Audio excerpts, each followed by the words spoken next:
Hey guys, it is fantastic to have you all back for yet another episode of What's on Your Plate podcast.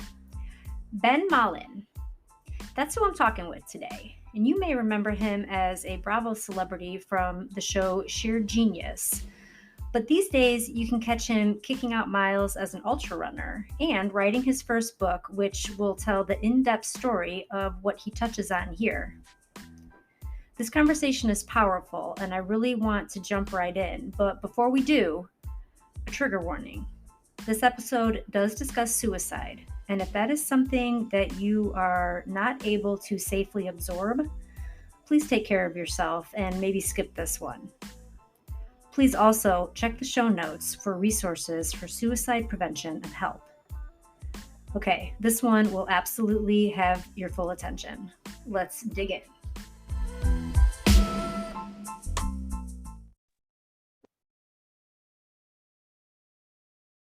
Welcome back, everybody, to What's on Your Plates. I am really excited today for the conversation that I'm sharing. I have today with me Ben Mollin. Ben Mollin is an award-winning speaker. He is a 3-time Ironman finisher, ultra-marathon runner, an internationally recognized hairdresser, and an international recognized leader in professional development and peak performance strategies. He has been teaching entrepreneurs, educators, corporate leaders, and people from all walks of life how to create the life they deserve. Ben, welcome. Hey, Sarah. Thanks for having me. It's nice to see you. It's amazing to see you this morning, and I can't thank you enough for carving out a little bit of your day to spend some time and share your perspective on the many layers of Ben Mollin, because there's a lot of them. My pleasure. No, thanks for having me. Yeah, it's so cool to be able to bring perspective and conversations that people like you share to a broader audience and help people just, I guess, reflect and relate and be inspired by the things that you have to share. Personally, for sure, I can speak to that, and no doubt everybody listening will feel the same way. So again, appreciate your time today. For those that are listening, Ben and I were just getting into an amazing conversation about where he has been, what has transpired for him in recent years, and how he has evolved in his human experience. Ben, tell us a little bit about what's going on in your world right now and how you have arrived in this particular space. Oh, wow. I mean, currently, I'm in the process of writing a book, Sarah, that's going to be out May of 2025. So like ghostwriter, publishing company, like the whole 9 yards, which is super exciting because it's an autobiography. So currently, right now, what I'm doing is storyboarding basically 0 to 48, like where I'm at right now. So it's been interesting for me to look at like pictures of the past and just kind of look at like transformation from like being born to grade school and like where I was from and like all these other things. So I'm in a storytelling mode right now, I guess, which is perfect that we're talking today and that I'm just kind of getting into doing more podcasts and being a little bit more visible on like social media platforms and other things because I have to get used to it. And currently right now, I live in Northwest Indiana with my amazing wife, Angie, and her son, Marco, who is 8 years old. I am a freelance hairdresser. I'm a creative content coach for something called the Ben Mollin Project. And I am an ultra marathon runner. And that's pretty much my life in a nutshell right now. I'm an artist full-time. I have been for many years. And musician and endurance athlete. I mean, that's pretty much where everything's at right now.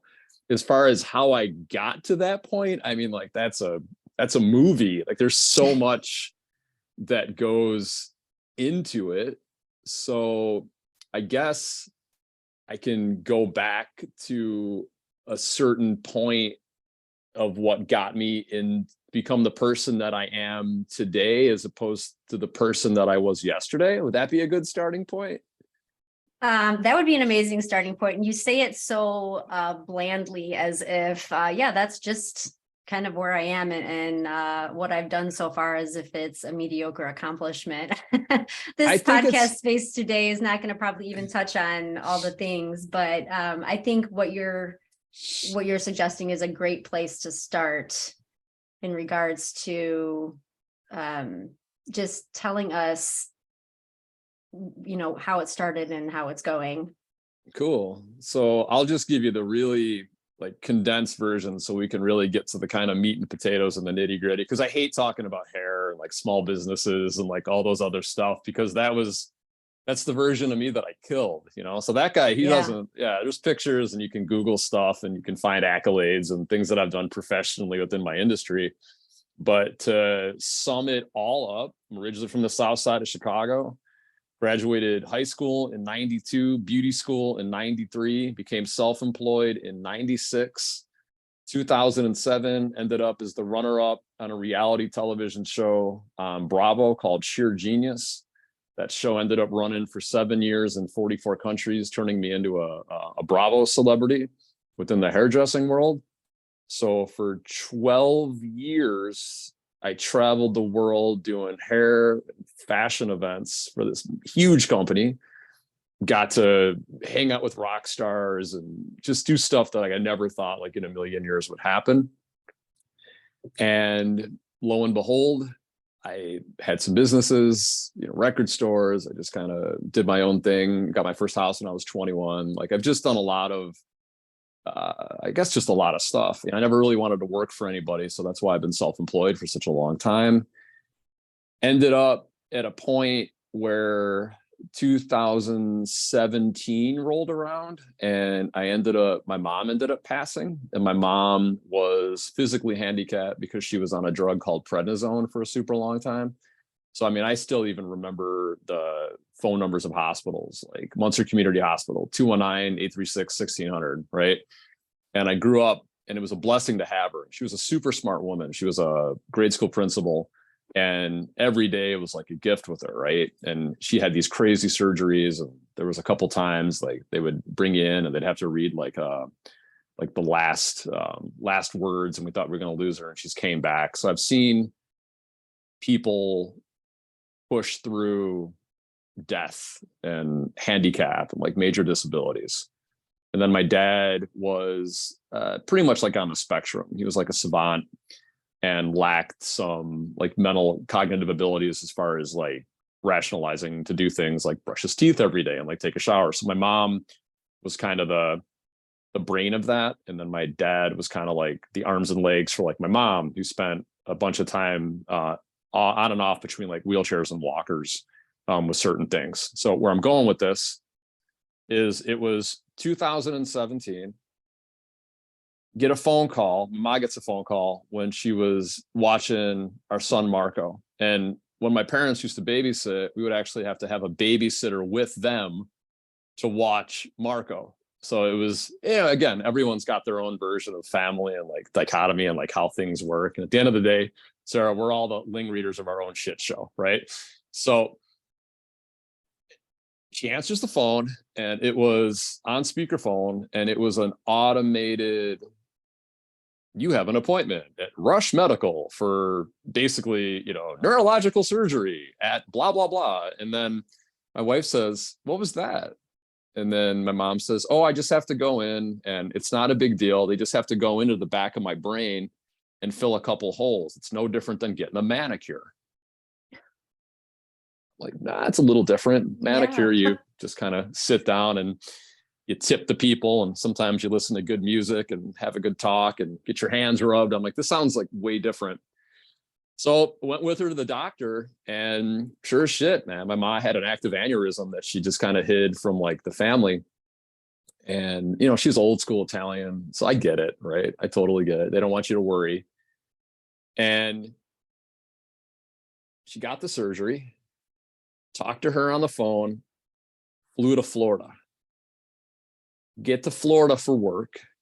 I'm doing some coaching for some hairdressers that are presenting a show. Go back to the hotel that night. I get a FaceTime from my wife, text my brother. Next morning, I get a ticket right back to go to O'Hare. I go from O'Hare, and then from O'Hare, I go to Rush Hospital, where I walk in, and my mom is completely shaven with the head, tubes coming out. She had an aneurysm and had like her brain basically like exploded, and they had to do emergency surgery, and she was in intensive care on a breathing machine. When I got there, my dad ended up becoming hospitalized as well and was in the ER. My dad wasn't hydrating because my mom wasn't telling him what to do. Wow. So that's what I came into. And so talked to the doctor. I said, well, is this it? Like, is this, just be honest with me. Don't sugarcoat this. Like, I need to know if this is what happens next. He said, I always like to wait for 24 hours. I said, what's that for? He's like, in case there's a miracle. I said, okay. Went downstairs to my dad, again, was in the hospital. And the doctor says, can I talk to you for a second? I said, sure. He said, how long has your dad had cancer? I said, my dad has cancer? He's like, your dad has bladder cancer. I said, oh, interesting. Didn't know that. Okay. I didn't know. So at that point, I realized what I had to do. And I grew up around a lot of like medical mishap and a lot of like handicap, and people were sick, and just all these other, even the dogs in that house would all get like blind. It was just, angelfish would just die. It was just, I don't know what was house of love, but for some reason, when it came to the medical part of it, it was kind of like the house of horrors. And my mom was one of those people that just thought doctors were gods and trust pharmacy and all those other types of things. And, if you want to go down that rabbit hole, I'll be more than happy to do that with you as well. So the next day, I spent the night in my mom's room, just again, like hoping for a miracle, like talking to her and like calling like all of her favorite people on the phone and putting the speakerphone like next to her ear. I was just like, well, if this, I'm going to bring her back. Like, I have to do it. Right. So this is my job. My dad's going to be fine. I'll figure that out later. 24 hours later, talked to the doctor, and I said, tell me what this is. And they said, what you see right now, this will be your mom. I said, well, where's the plug? Went downstairs, made sure it was okay with my dad. I said, here's the deal. She's not coming back. There's going to be machines that are going to keep her alive, and that's just going to be her. He said, okay. Went upstairs, had one of the nurses hold my hand, unplugged it, held her hand, and she was gone in 5 minutes. And I felt this energy enter my body. It was like an orange light. And then I watched it go out of the window, like through the window in the hospital. Went back downstairs, told my dad, okay, mom's gone. Huh? So no, she's gone like forever. And he's like, okay. Then I had to talk to a social worker at the hospital. What am I going to do with my dad? My dad's in the hospital because my mom's not telling him to drink water. If I think he's going to be able to live in the house by himself, there's no way. So I found him a place at Symphony of Dyer, and I did everything that I had to do to make sure I could get this shit done, right? So got him in assisted living rehab facility. 2 days later, had to take him to the synagogue for my mom's like memorial service. Got him situated. Next day, car comes and picks me up at the house, drops me off at O'Hare. From O'Hare, I fly to Montreal. Then from Montreal, I go to Varadaros, Cuba, to do a 4-day training with my project with some Canadian clients of mine. When I arrive in Cuba, being the only American, I was detained in a room and questioned by a gentleman that had a machine gun. At that point, Sarah, I looked up to God, the heavens or whatever, and I said, what? What do you want? You have my attention, right? Did the training, came back, and was not the same. Something happened. It wasn't a bad thing, but something happened. I was like, okay, my mom's gone. And I was expecting that for a long time. So when it happened, I just automatically thought about the gift that I had with having her around for all that time. And she got to be a grandparent and all these other things. And my dad was living at Symphony of Dyer, which was a beautiful place. And people were cooking for him breakfast, lunch, and dinner. He was able to start a music group. They brought a piano in for him. So I was just like, well, my dad's probably on his way out here, because now he's got to get this surgery and get his bladder removed. And I was going to have a bag and like all these things. So I'm on limited time with him. So let me just kind of make sure he's set up like heaven on earth style. Right. And it ended up just kind of working out. And the whole time this is going on, Sarah, I'm still hopping on planes, doing these major trade shows, on stage, performing, running these businesses, talking to people. I was losing my fucking mind. And I was like, this is what have I done? Like, my life is just so busy all the time. And it just didn't make any sense. So when I don't find beauty in the world, I go to a dark place. And from what I've heard, a lot of people do, but I don't give that too much thought because I go to a dark place. So I got to a point where I said, I don't think I can do this anymore. And what I meant by this was life. So I figured out how I would end mine. And when I was 14, I was diagnosed with something that was possibly going to be a terminal blood disorder. And how my life was supposed to be when I was 14 is that they wanted me to wear a helmet when I would go to school and stay away from all contact sports, because I would have been the equivalence of a hemophiliac. I had a blood disorder called ITP, and I couldn't have had any trauma done to my head or like my chest area, because I would have internally been bruised, possibly had brain damage, or possibly died from like internal bleeding. So at the age of 14, I attempted to take my own life in front of my mom and dad because I couldn't imagine being such a freak and having to wear a helmet and not skateboard and do all this and all that. So one time in my life, I woke up in the NICU at Children's Memorial Hospital after a failed attempt to suicide when I was a child. Now, when you have crossed that line, you can talk about like, maybe I'd be better if I wasn't around. But when you actually attempt something to take your own life, there's a decision that you're faced with. And I was 14 at that time. And, I can't think as a 14-year-old as I can as somebody who's now 48. It's 30 years ago. But when you're about to do that, right? When you're about to pull the trigger or jump or whatever it is that you're going to do to end it, there's this moment of clarity that you've crossed this safety line, right? So most people, when they're driving down like the expressway or a car, they're not going to be able to go into oncoming traffic, right? In order for you to literally take that and go left into the oncoming traffic, that takes a lot of balls. So obviously I woke up, here I am today, but since I was 14, every single day, it stays in the back of your mind. And from what I've been told, it's very much like to anybody who's ever done like a hard drug. You cross that line, it's always in the back. So you're always in some kind of a recovery. So where I'm going with this is I thought about how to do it again, but now at this point I was 43. So I started mapping things out, started orchestrating it, putting it together. This is how I'm going to do it.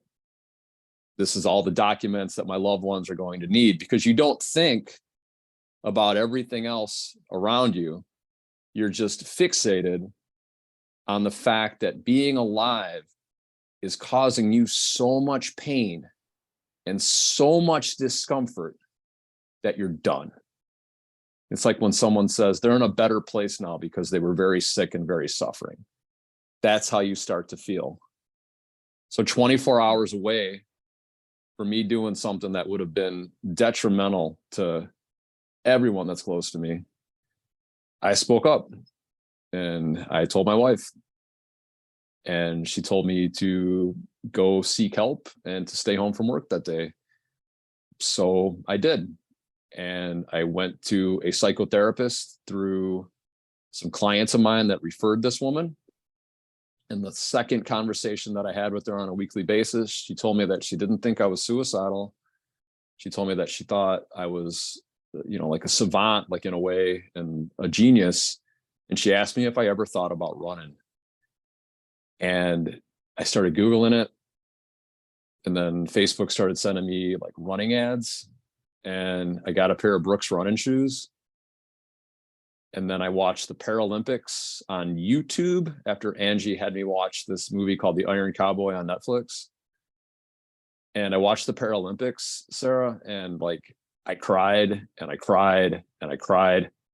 And it was like all of the buildup that I had with all the grief and all the shit that I would carry around from being young and being pissed off and not wanting to be sick and sick parents, and all of it came out of me. And I was like, dude, you're a wuss, man. You're almost like a con man. Like you can talk the talk, but you're not walking the walk. And so I started to walk, and I walked a mile. And then the next day I walked 2 miles.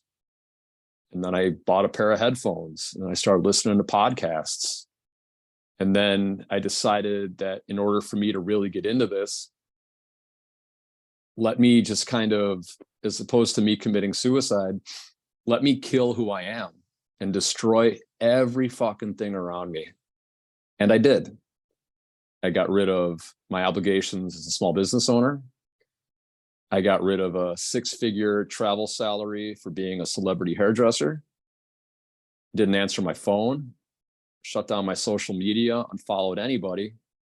And I went through like this weird grieving process. Like it was basically like watching my own funeral.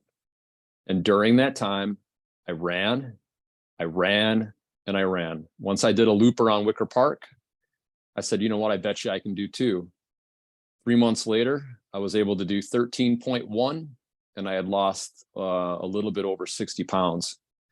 So I called my buddy Keith. He said, you should sign up for an Ironman. He said, I bet you $100 you can't finish. And I was like, fuck you, Keith, watch this. So I signed up for Mont Tremblant, and 17 hours to finish it. I did it in 16 hours and I think like 34 minutes. And I was able to cross the finish line. I mean, granted, I couldn't feel my waist down for 3 months and peed myself at the finish line. And, I had all these like crazy scares like along the way. But I did it. And at that moment, when I became an Ironman, I never even thought about like the past or anything that used to drive me crazy. I was able to talk to my mom and dad on these endurance things, like literally have full-on conversations with them from heaven. And Sarah, I've never looked back. And that pretty much just sums it up. Like where I'm at right now currently is just signing up for really hard shit and believing that the universe provides if you provide for it, and that there is so much beauty in the world and we overcomplicate things. And, find something that works for you, work on yourself, do big things, do scary stuff, because what lies on the other side of fear is success. That was an amazing story that you just told. And I have so many things to ask and things to say. And the first thing that comes to mind is like what you did is absolutely the definition of somebody that legit shows up for themselves and doesn't just make excuses of why they can't or they shouldn't. I mean, you literally just like traded one life for another and made no apologies for it. I had to. What I signed up for was so hard. And when I realized the severity of what I just signed up for, and then plus like my wife and son were going to go with me. And there's no effing way in hell that I'm going to have my son, at the time was in a wagon.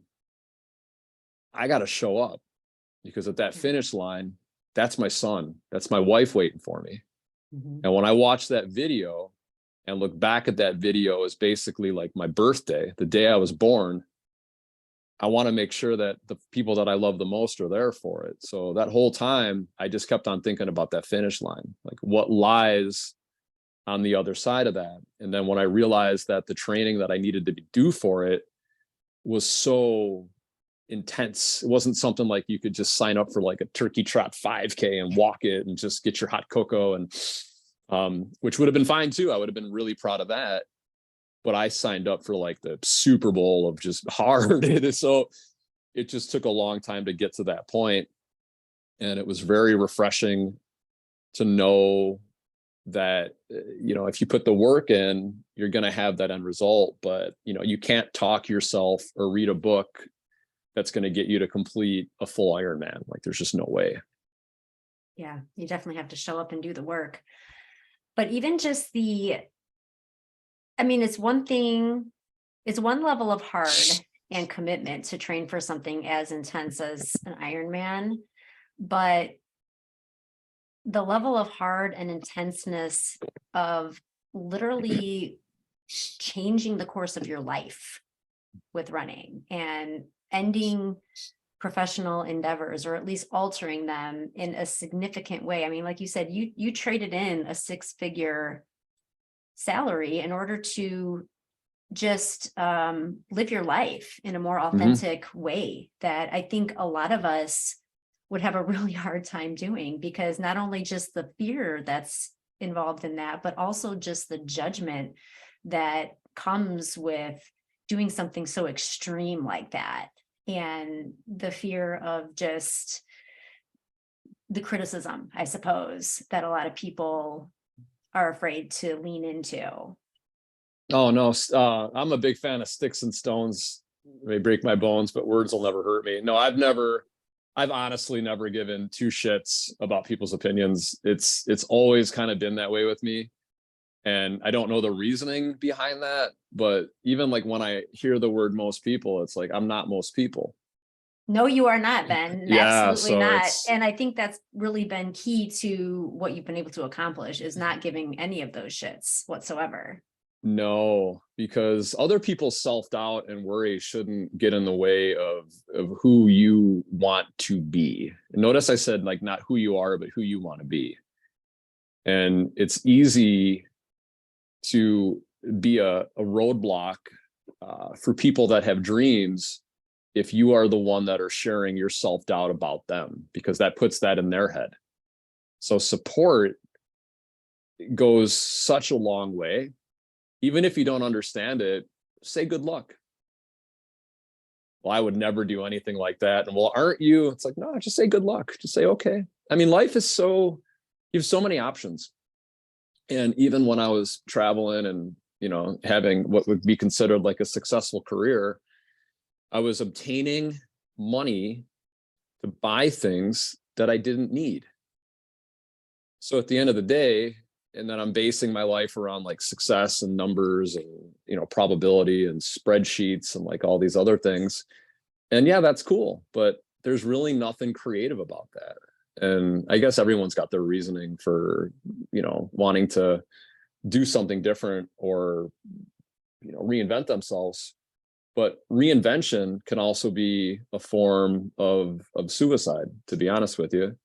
So let me commit career suicide to reinvent myself, right? So I was able to look at things more a la carte. So instead of ending my own life, I'm just going to destroy all the stuff that's driving me crazy. So now it's not pointed at me. Now it's pointed at you. So that's when everything started to shift. So just a little bit of counseling, I was able to figure that out sooner than later. And that was probably the biggest takeaway that I've gotten for everything. It's not me that's driving me crazy. It's fucking you. You're driving me nuts. And now it's starting to affect me. So you need to go. And that was a business and just all these other things, even a job that came with a lot of stress. So as human beings, like the day that we're born, we don't come with stress and baggage. It's stuff that we acquire like over the years, right? So the fact that I knew that I had control to just try something and to take it back, I saw it as an opportunity. And then when my mom passed away, people started being really nice to me and they were sympathetic. And people aren't usually going to listen to you, Sarah, unless you're dying or somebody of significance on like a social level. So when people started being like, oh my God, I'm so sorry, is there anything I can do? And I was like, if I'm going to quit anything, I have to do it right now when I have sympathy, because I think I can just kind of bypass like what you were talking about. Like, you're doing what? Like, no, let me do it when you feel sorry for me, because this might be a window of opportunity that might be so incredibly short-lived that I have to take advantage of this, right? And if I'm not afraid of something so severe as like attempting my own life, quitting my job is really not that big of a deal. So again, the word suicide, let me create career suicide and just shift that a little bit around. So I'm not just carrying the weight of that. Let me find a way to lighten that and just kind of see what happens. And that's what happened. Yeah, that's amazing. That's so cool. I want to back up to something you mentioned earlier about the way you just sort of created solitude for yourself. You got off of social media, you quit things. I would love to know more about the power that you felt and what was created for you during that time of solitude, because I think that it's something that people overlook as an amazing tool to feed creativity and transformation when they just take the time to be still and within their own head. Yeah. Was that true for you? Unfollowing everybody was probably the best decision like I've ever made, because if you're not getting outside influence, you tend to be a little bit more unique and more creative with your approach to most things. Like if you follow the things that you're into, we even start adapting like the vocabulary and start saying things like synergistic, because a lot of people are saying synergistic, and that becomes part of your vocabulary. And the next thing you know, imitation is the ultimate form of flattery, but eventually you just develop this vocabulary of speaking like a certain way, because the same people that you're following of that genre or subgenre, however small it is, you become part of that template of how you're seeing things advertised. And now all of a sudden you like, okay, well, what can I do to do this and do that? And that a lot of times that's like an entry level thing. And then if you try to view success in that world as far as like social media or anything else like that, then you become comparative. And then the next thing you know, you start getting mad. And anytime anger is entered into the equation, you lose. You're fucked. You start getting pissed off. Well, what does she have that I don't have? Well, how come he's doing this? And if he's doing this way and he's not even that funny, you're fucked. And I just got tired of comparing myself to others. And, when I was such a fragile emotional state that anything that might trigger me, I kind of felt like it needed to go. And it wasn't social media that was driving me crazy. It was the stuff that I was seeing on it. And then all of a sudden, the minute you do this, an hour passes.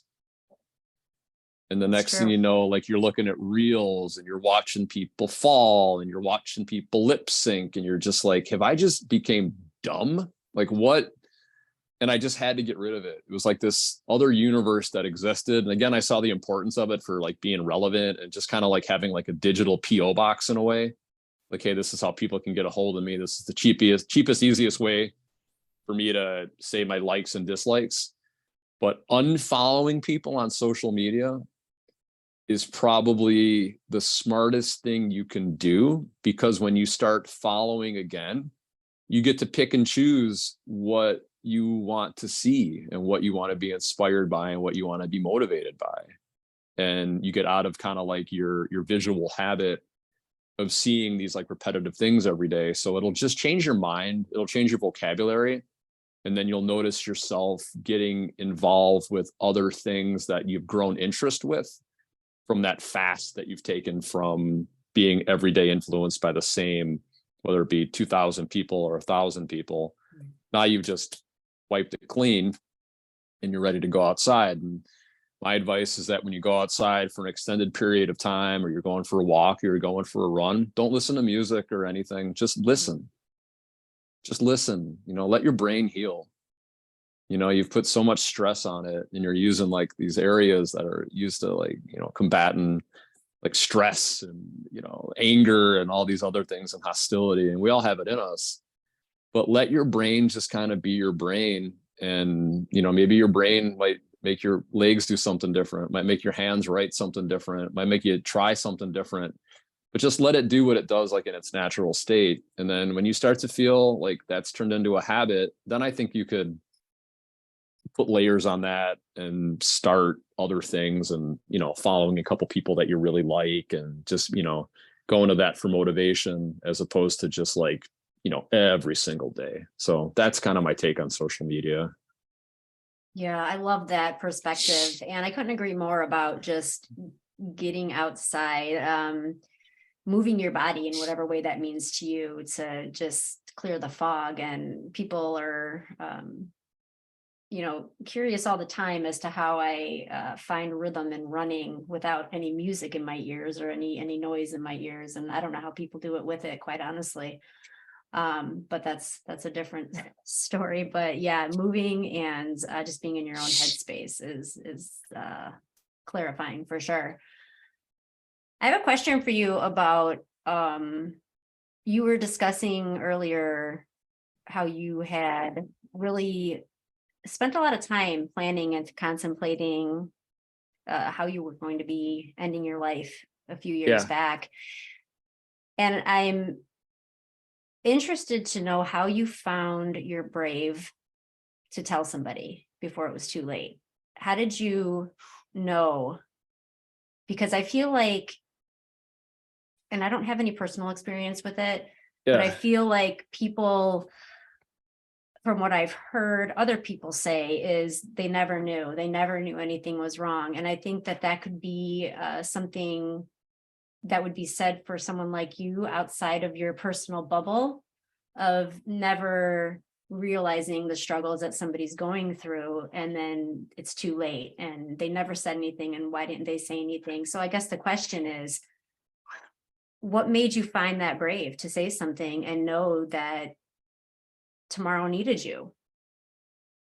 Angels. I think my mom at that point just kind of like, you know, you start thinking, and like you almost have to go like into like the third party and get out of your own head for a second, because you know like what you're dealing with, you know, like the alcoholic knows that she can, you know, she can say like, yeah, I'm going to cut back on drinking, and, you know, I'm just going to give this persona that I'm okay, but the minute you're in bed, I'm going to go in the garage and, you know, suck down an ass pocket of vodka, right?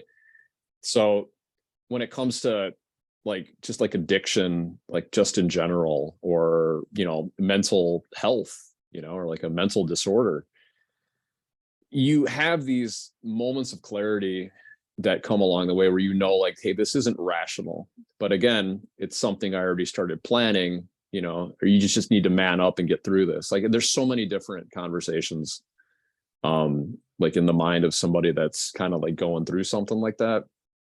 The thing that bothered me is that I didn't have that fear. And again, I think it goes back to, you know, me attempting it so much younger on in my life. But I knew that if I didn't tell her, that the next day it would be so hard for like her. And I get a little emotional thinking about it. It would have been so hard for her and for Marco to be like, well, where's Dad? You know? And I really started thinking about it. And I said, I need to say something, because if I don't say something, it's going to be in the form of a fucking email, you know? And talk about a chicken way out, man. You know, it's like, I can't even, like, you know, I need to get out of this. You know, I need to get out of this. So let me just say something out loud and hope it goes good. You know, it's almost like confronting a bully.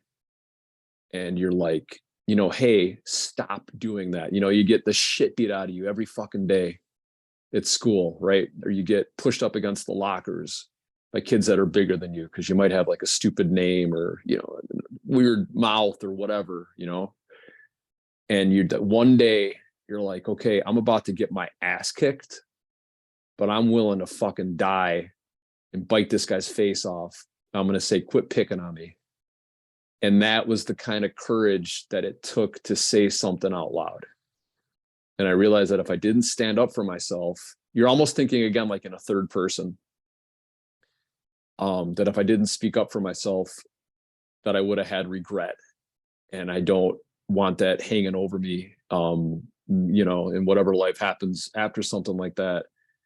So I had to say something out loud, and I had to give that weight to somebody else. And, you know, I had to tell my wife, because that's the woman that I love the most. It's my best friend. It's my partner in life. I have to give this to her, because if I don't, it's like, again, like the outcome of this is going to be so hard for them. And then once again, I get the easy way out because I don't have to think about it anymore. I'm done, you know? So that would be what made me say it out loud. I looked at it in a different perspective, and I just kind of took the bull by the horns. And I said, I'm going to address this bully right now. And I'm going to tell this bully, I'm going to kick your ass. I don't know how I'm going to do it, but I'm going to find a way to kick your ass. And that's when I spoke up and let her know that this is what I had planned, and put the brakes on it, you know? Mm-hmm. So, but yeah, there was planning, and, you know, that's a whole, when I go into the book, I'll be writing about like just the preparation of something just so incredibly dark and macabre. And it's like art in like the darkest of forms, you know? And again, just one conversation, just a couple words that came out of my mouth, completely started the shift of, you know, who I am right now talking to you. So. And thank you for sharing that. I know that was hard, and a place that, you know, you don't want your mind to go again, but the willingness to share it is, I'm full of gratitude about no, that. Thank you. It looks like somebody else, to be honest with you. Like when I trace my past, it's like I literally feel like I'm watching a movie. So I don't really have emotional connections to it. But then when I think about where my life is right now, as opposed to, you know, if it would have just ended at this certain point when I was like at my worst and I felt like I couldn't push any further, that would have been like a travesty. But little did I know that, again, like what lies on the other side of fear is success and victory. So at that specific time, that was the turnaround point to become who I am right now. So, you know, no regrets in a way, right? No regrets. It's just some place where I was at back then. This is where I'm at now. This is what happened from that point to the point where I am here right now. And no regrets. Again, you know, I think the universe has everything already mapped out for us, you know, Sarah, and it's just a matter of just, you know, letting the story guide you, as opposed to wanting to be the one that wants to write it all the time and have control over things. And so when I gave up control, that's when it kind of seemed like everything started to fall into place. Ben, I know that the length of this podcast is not nearly enough time to share with us the way running has transformed you and how you killed the person you didn't want to be and rebirthed the person that you are now. Absolutely. But give me a snapshot. Give all of us a view of how running has changed your life and what the pain from running has done to you for a therapeutic way. My mom would have broken backs, broken toes, hip replacements, knee replacements, shoulder replacements, blind in one eye. Some of her life was spent like in like a meta scooter. And the one thing I never heard her do, Sarah, was complain. So when I started running, I would just think about that. I'm like, my mom I'd watch her walk downstairs literally, and I was always nervous that her spine would just snap, you know, because I knew what was constructed with it. And I knew her bones and, you know, circulatory and just all these issues. So the first time I went for a jog, I realized that my phone had this app on it called Strava. And then I started seeing like exactly how far I was like going. And then the first time I did like 2 miles, I was like, holy cow, I did 2 miles. Well, let me see if I can do it again. And then I would do 2 miles again. And then I was listening to music when I first started. And then I would just be like, well, I noticed people are running without headphones. And well, let me try that. And then I started listening to like podcasts for a little bit. Sorry, I'll backtrack for a second. Started listening to podcasts. And it was the podcast with David Goggins when he was talking to Joe Rogan, where he says, if you listen to music for motivation, what are you going to do when they're not playing your song? And I was like, well, how are you going to get all hyped up at the gym when if you're not listening to like Pantera or like whatever? And then I started to feel kind of douchey for listening to it. I was like, man, I have like a playlist and everything that I'm like running to. And when I set the goal and signed up for something, the first thing that I did was a half Ironman, because I was just like, well, if I'm going to do a full, I should sign up for a half. And I started swimming at the health club, started biking on like a stationary bike. And then Angie got a super nice bike and she started crushing like Century rides and like all these other things. And I was like, well, I can just go bike riding with Ange. And then I said, well, let me see if I can run 13 miles. So I was able to do 13. Well, let me see if I can swim 1.2. Let me see if I can bike 56. So I did a test version of what a half Ironman would be at like the health club. And then I just ran later. And during all of this, I just like, I couldn't believe that there was this world that I knew nothing about that was just so amazing. And it wasn't until I did the half Ironman that I ever had my first sense of community with running, because I did all of this by myself. I was a lone wolf. Like if this was something I was going to do, I was just going to do it. The first time I did 13 miles was 3 months after I started running, and I was destroyed. Like I had, like hammer toes happening, like groin pulls, and my calves were like destroyed. I had to wear these compression things and knee braces, Advil, but I was like, no, man, I got to be like David Goggins. Like I need to stay hard here and just kind of get through this. But when I did the half Ironman in Muncie, again, I drove out by myself, found a hotel, did it, crossed the finish line, got the medal. But at the aid stations, when people were like, you got this, looking good, you got this, looking good. And I don't know if they do it anymore, but for the Muncie half Ironman, they would put your age down and your number, and they'd write on you on marker so they can just be able to like identify you. So I'm sitting there on the bike and I'm like, oh my God, what have I done? And I hate biking. I hate road biking. I just do not like it. Everything, the clothes, the clips, I just hate. It's dangerous. So I'm on the road bike, and it's like this total like dad road bike that you would like, the low level one that you would buy at Trek, the aluminum one with the carbon frames, and I got my helmet on that I think I got from Target, and I'm just going down. And all of a sudden, these two people passed me, and I look at their left calf, and they were two guys in their 70s. And I was like, yeah, okay. If that's not a sign, like to just like, keep on doing this, like, I don't know what is, and it was super hot outside. So at the aid stations, I went across the finish line, and then I stuck around at the finish line, and you're cheering people on, like when they're crossing the finish line. That's when it really resonated to me. And then I was just like, holy cow, like this community of like Ironman and like triathletes is such a positive, non-judged place. And Sarah, it was all different shapes and sizes that were crossing the finish line, and people were crying and people were clapping and they were running their kids in.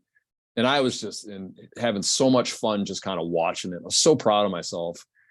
And then I came back from there, and then that was it. Like, I was just like, wow, I'm part of this community now. Now I have to do this full. And then when I would start to go to run again, I ran more as somebody that was into tries than anything else. Like I would ride the bike for an hour, put it back in the garage, go run a 5K, swim when I could. So I was just cross training, which is why I think I was able to excel to the ultras early on, because I had all this like cross train, low impact, high impact type training. And then after I healed from that, again, and the support on a full Ironman, especially like in Mont Tremblant in Quebec, and we were all there, and we stayed in a little Airbnb in like the Ironman village, and we were around it for like days, and there was bands, and it was just such a cool community. But then after that, drove back, I signed up for a 50K in Albion, Indiana. I think, yeah, it was my first trail run. And I get there thinking it's going to be like an Ironman.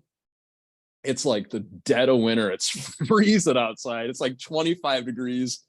I stayed in some like Best Western, like right off of like I-65, like a couple hours out.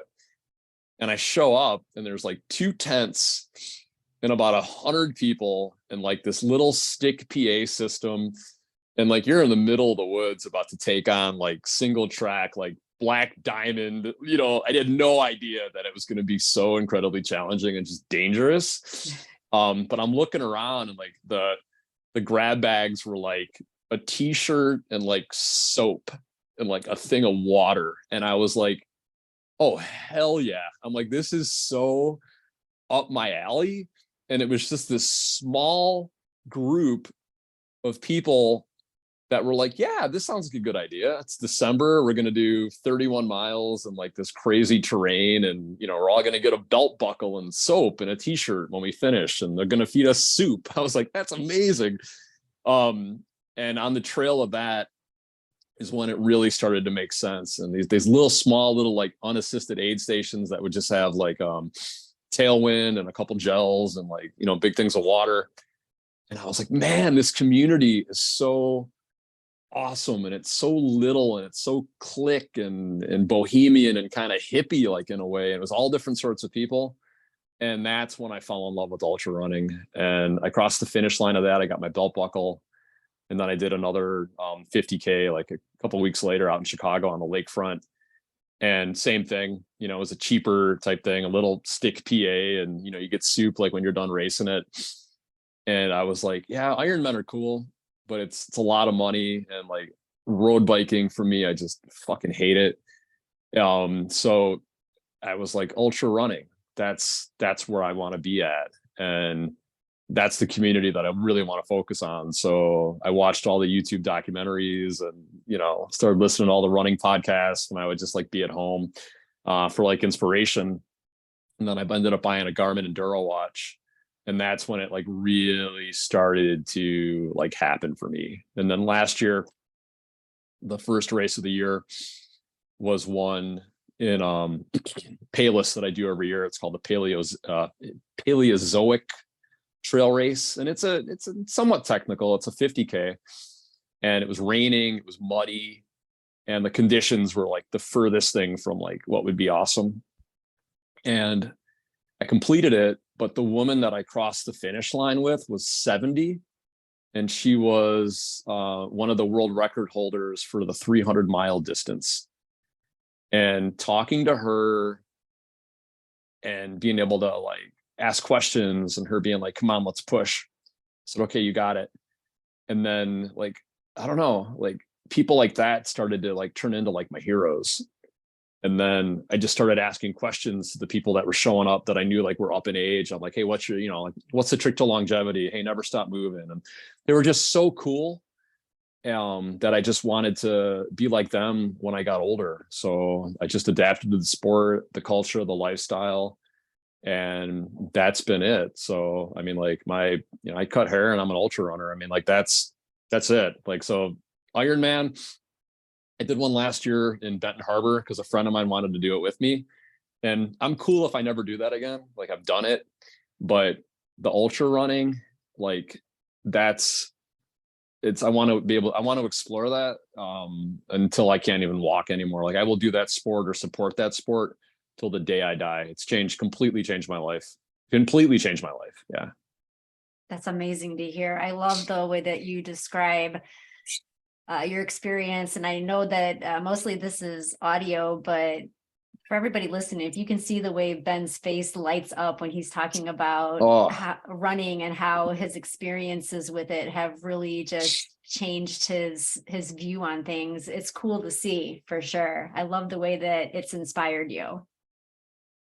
100%. And, you know, I've so far to date, I think I've knocked out 5 50Ks, a 50 miler, and then 2 100Ks I've done. So this is the year of really nothing but 100 milers for me that I'm signing up for. I have 2 on the books right now, and then the 50K I do every year, and that's in March. And then 2024, nothing but 100 milers, but I want to do all of those out in Arizona. My family and I have an RV that we keep out in Mesa. And then, so that's 2024. And then in 2025, I'm going to tackle a race called the Cocodona 250. And it goes from Black Canyon, Arizona to Flagstaff. And you get 125 hours to finish it. And it's 250 miles. And whatever happens to me on that race will be the cover of the book. And so we're working on the book right now and putting it together. And the cover, it's just not there yet. You know, like you think about something that you want to be remembered for. And even if I get taken out at the 37-mile thing, you know, hey man, at least I know that that picture at that specific time was me trying to do something so incredibly impossible and so mind-blowing and challenging that I'm cool with sharing even failure at that point, as far as like a cover for something that needs to be, because it means that I tried. And I'll be 50 when all of this stuff happens. And when I cross the finish line at the Cocodona 250, because of all the training and the planning that I've put into it, it will be this milestone of human accomplishment that I have done that very few people have done that do what I do. And then after I do that, I'm going to be an author. And how cool is that? Like I get to do an audio version of my book with my own voice and talk about it and relive all these, like, you know, past and present experiences, and have my son be like, man, that's my dad. Have Angie be like, that's my husband. Like, look, check this out. Look at this, you know? And then when I'm older, when Marco, you know, has friends over and he's like, hey man, go ahead and go to Prime Video and type in Ben Mollin. Hey, that's my dad. Right. So the people that inspired me to get to where I'm at right now, I'm becoming one of those people. And, you know, you surround yourself around people that you want to be like, and that's who you become, you know, like you are your friends, right? Very much so. Yeah. So, and, you know, and that's it. So that's pretty much like where I'm at right now. And I work when I have to, and like when opportunity comes here and there. But beyond that, it's, you know, how am I going to like reach this goal, you know, like, and you become fixated with it. You're like, okay, this is what I'm going to do. So the decision that I have to make right now, is that going to help me with that goal?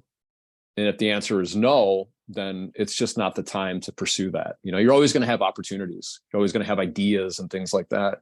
But once you get really super focused on what it is that you're trying to accomplish, if it's something that doesn't aid in that, there's really no value in it at that specific time.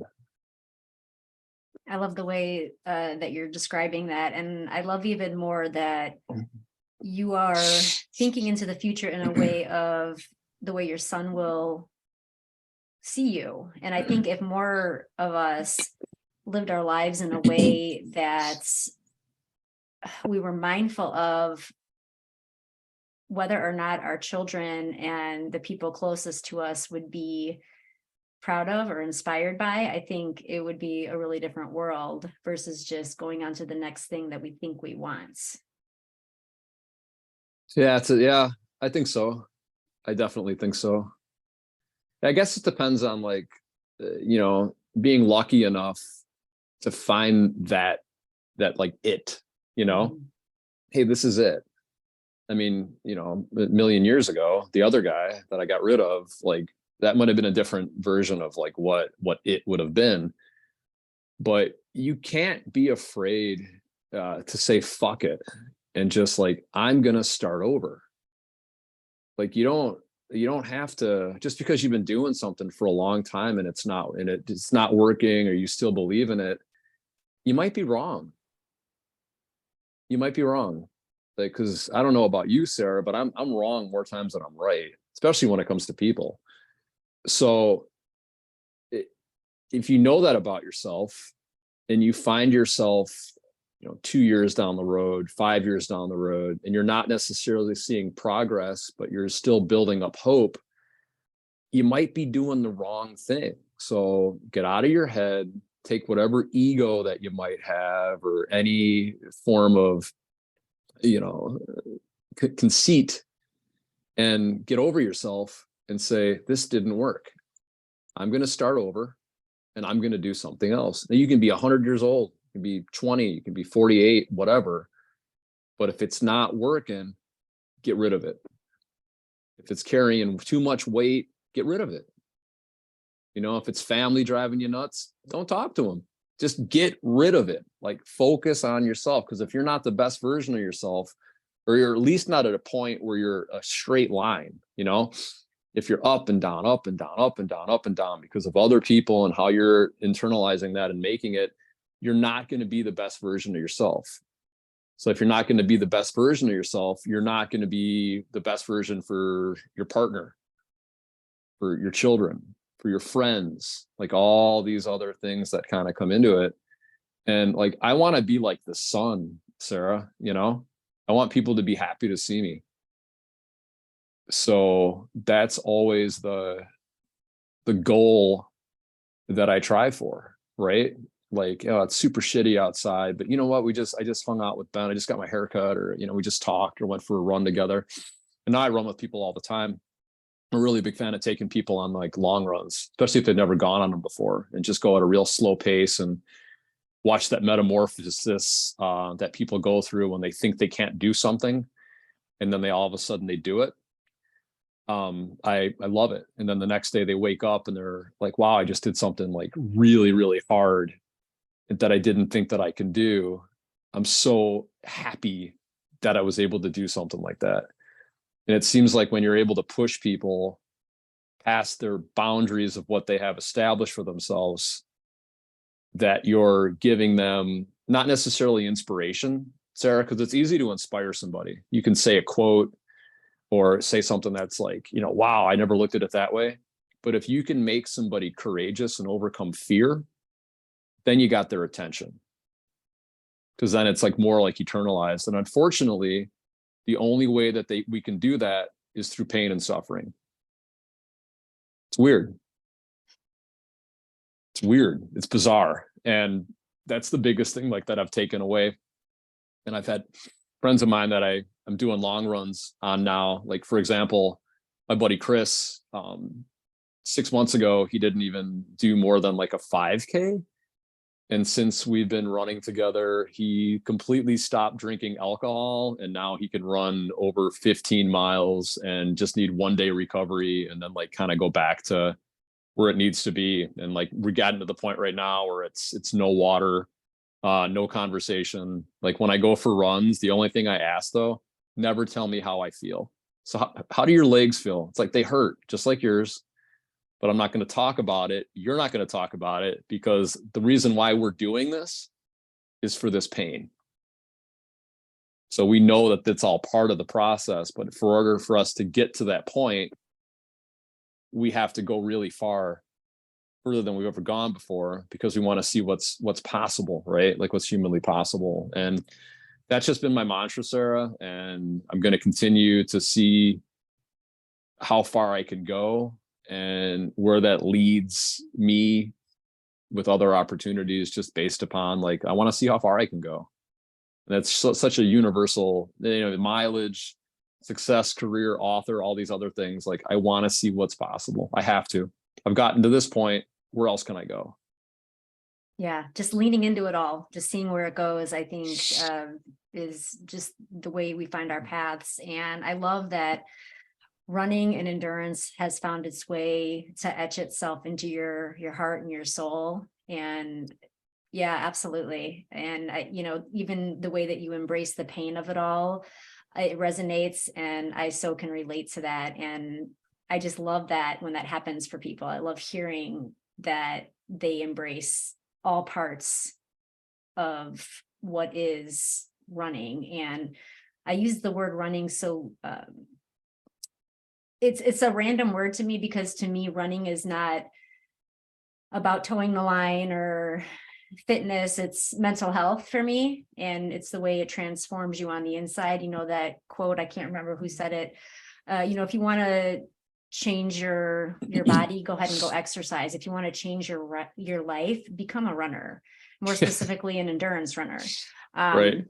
So I'm always just so happy to hear people's take on how it's changed their own life and their own path and what it's doing for them. So I'm excited for you. I'm so excited to just watch your journey and to see where everything takes you. I am really anticipating your book. I'm an avid reader, and I'm really excited for that. And I can't wait to see that on the shelves and out in the world, and just continue to watch evolve. I cannot wait for that. And I think one of the reasons why I'm mega excited about it is because I have a straight up publishing company and a really well respected ghostwriter doing this.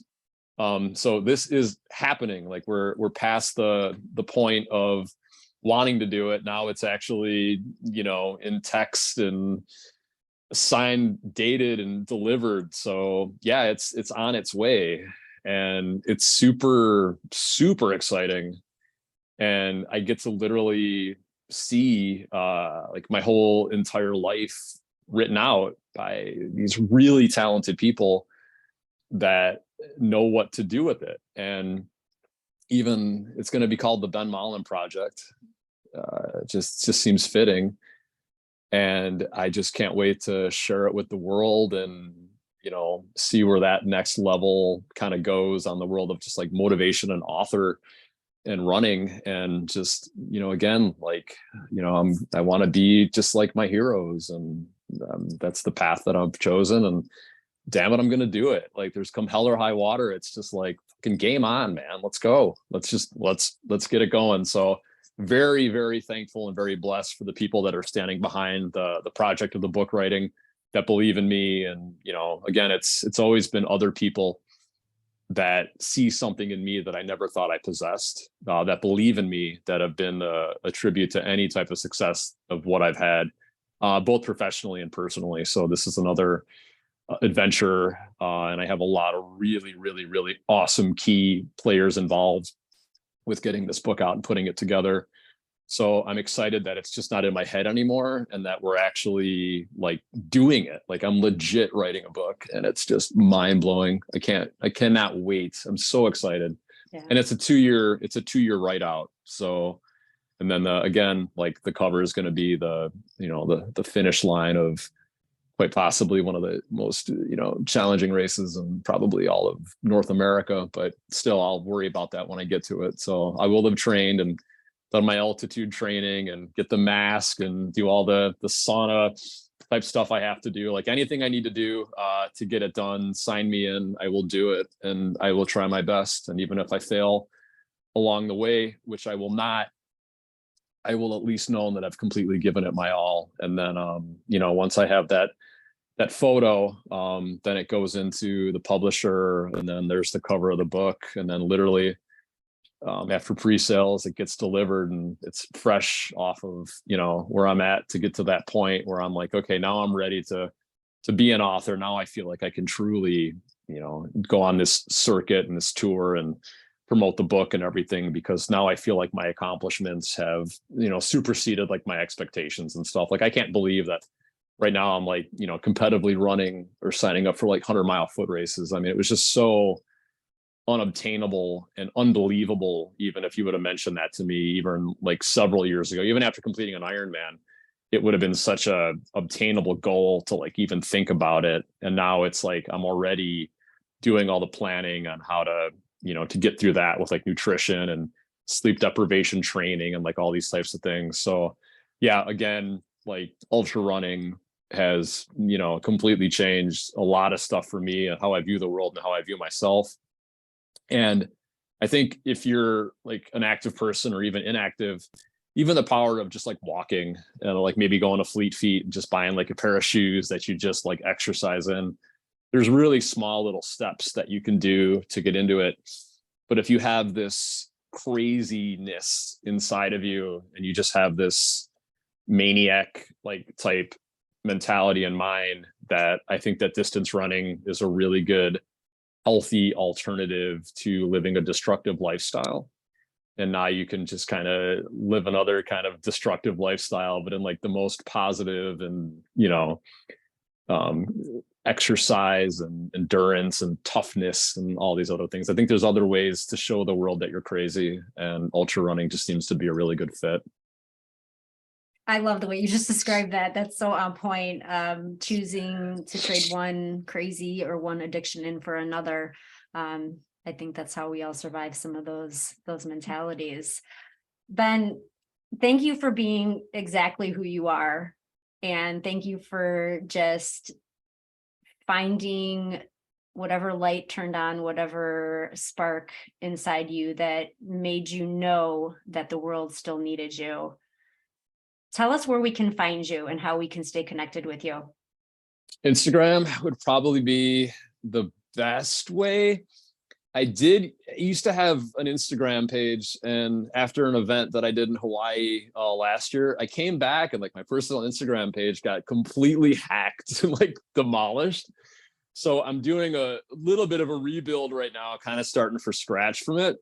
So my personal page, in which I'm going to be like super active with, is going to be Ben Mollin at Instagram. So let me hold on one second here. It's going to be it's just going to be at Ben Effin Mollin. So at BENFNMOLLIN. So that would probably be the best way to get a hold of me, would be through Instagram. Facebook, it's just, I check it from time to time, but more along like that Instagram of Ben Effin Mollin would be the best way to get a hold of me. Fantastic. And to follow my journey too. I'm going to be pretty active with it. Especially like with the book writing and like the races and all those types of things. So awesome. And not to go unmentioned, and it will all be in the show notes as well, but certainly check out the website as well for other ways to even work with you with many layers of talents that you offer. We didn't get into a lot of that today because I want to be respectful of your time. No, it's all good. Then with that being said, I do it's like a creative coaching business that I've had for years now. And that is the Ben Mollin Project on Instagram. And I do hour consultations with people and just kind of coaching. I call them mini sessions. And then 2 times or 3 times a year, I do stage presentation classes on just becoming more of a pronounced speaker and like a larger presence. And I do those periodically throughout the year. And that's on the Ben Mollin Project on Instagram. And it's benmollinproject.com, I believe, as far as the website goes, but all that's linked up on my Instagram page. Very cool. Very cool. That's all going to be listed. And anything that you want to leave us with, any thoughts today as we all move on to hopefully being awesome in our days? Don't be afraid to say fuck it and start over. I think that's the biggest takeaway. If I can just sum like everything up, if you feel like you're stuck, I got news for you. You are. That's awesome. That's an awesome. Just, yeah, you are what you believe. Yeah. So there you go. So, just be kind to yourself, have fun. Life is a gift, and it's still a very, very, very beautiful world that we live in. Love it. I've loved this conversation. Thank you so much for sharing so much of yourself today. I appreciate you. You're very welcome, sir. I appreciate you too. Have a good day. You as well. Okay.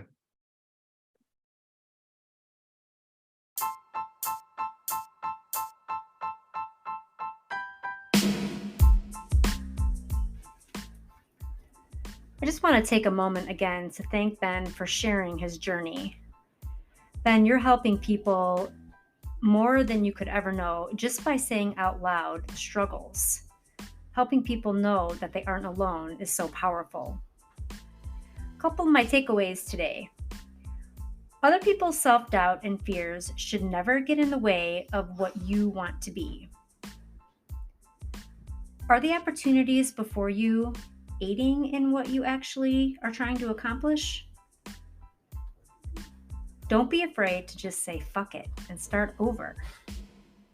And lastly, if you are struggling with something as serious as contemplating whether or not you want to be here, fucking say something out loud. Tell someone you trust and seek help immediately. Please do check the show notes for links for resources, ways to support and stay connected to Ben, as well as ways to support this podcast and give feedback on this episode. Thanks for being awesome. We'll see you next time.